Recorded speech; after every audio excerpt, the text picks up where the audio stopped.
Magandang araw po sa inyong lahat. So nandito po tayo sa ating piggery, which is ito yung ating first vlog.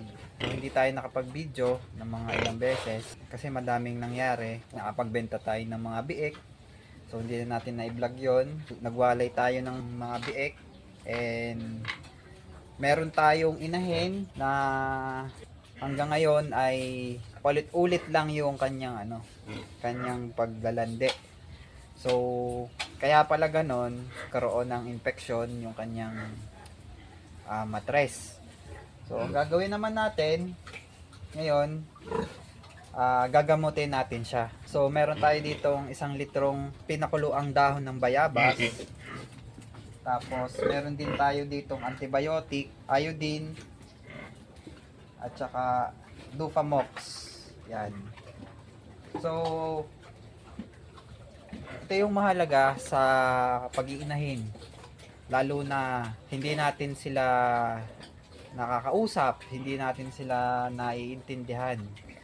So kailangan talaga natin kilalanin kung ano ang kanilang katangian, kung ano ang kanilang ginagawa kapag sila'y may sakit, kung ano yung ginagawa nila kapag sila'y masigla.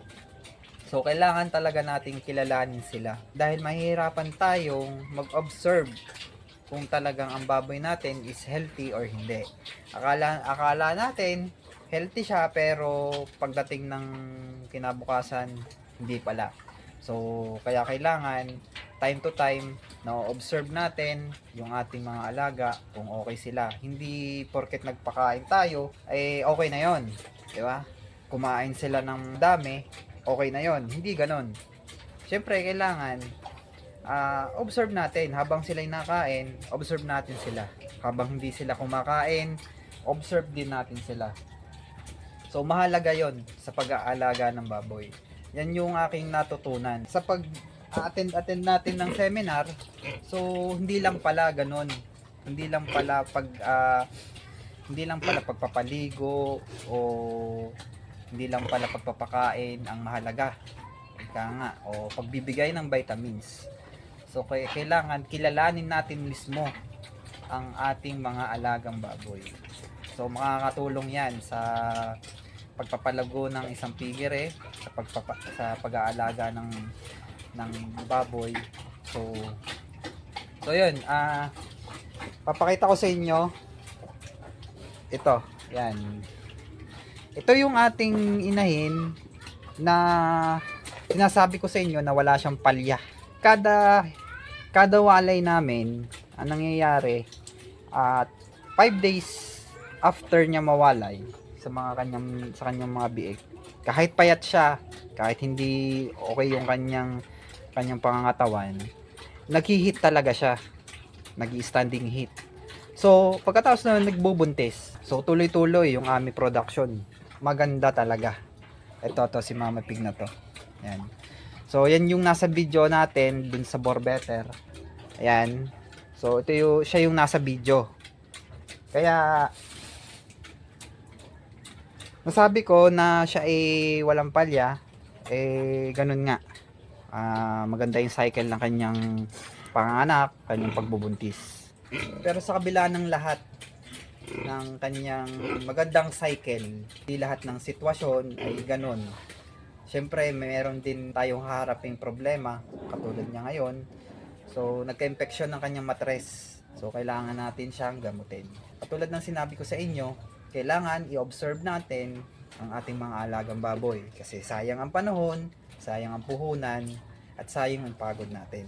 So, papakita ko sa video, tsura ng may infection na matres. So, kulay puti siya or madilaw na nalabas sa kanyang ari. So, ang gagawin natin, paghahaluin muna natin itong iodine at saka itong bayabas. Pinakuluang bayabas. Ito dapat malamig. So, ito pong iodine ay 30 ml. May nabibili po nito sa mga botika. Kahit ano pong iodine, pwede po. So, paghahaluin po natin, lalagay po natin, ayan.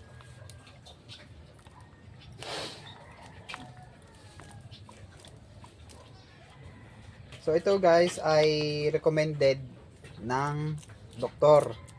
So hindi ito gawa-gawa natin. Pag po tayo ay maggagamot ng isang baboy, kailangan po kukonsulta muna tayo sa mga technician or sa veterinaryo para makasigurado po tayo at tama ang gamot na ating gagamitin. Kasi kapag mali po, may tendency po na mas lumala yung sakit o madagdagan o ma-overdose. Hindi po sapat ang pagtatanong ng solusyon sa ibang tao kung saan nakaranas din siya ng ganon at itatanong mo sa kanya kung ano yung gamot. Hindi po sapat yon. So makakatulong lang po yon para may idea kayo kung ano yung pwede nyong gawin. Pero mas maganda po talaga kumonsulta tayo sa veterinaryo. So bago po tayo magsumpet, lilinisin muna natin yung ari ni Mama Pig para hindi po mapasukan ng dumi, para mas okay yung ating gamutan.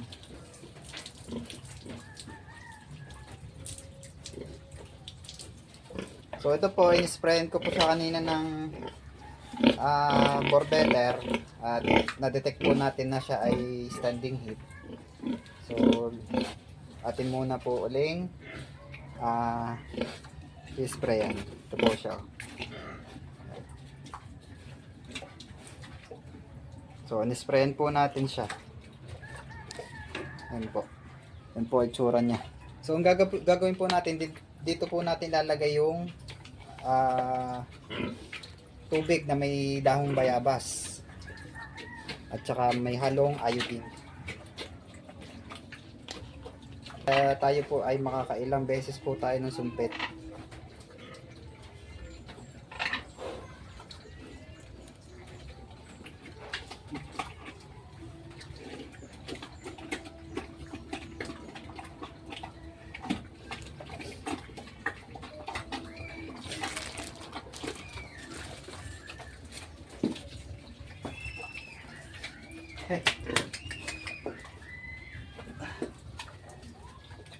Do.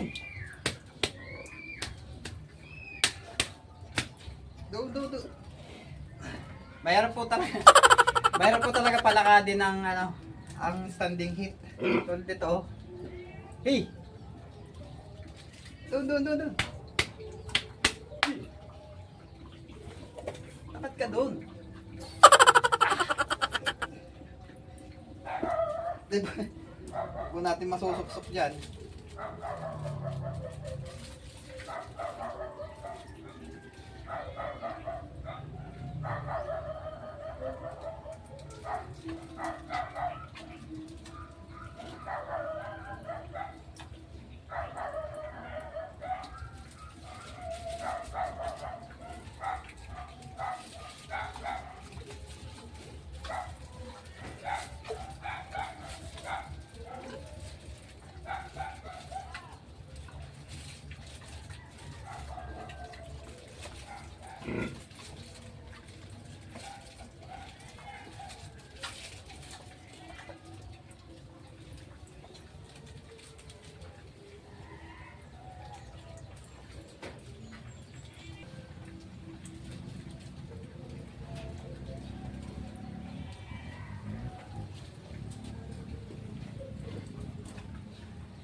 tapos na po tayo magsumpit.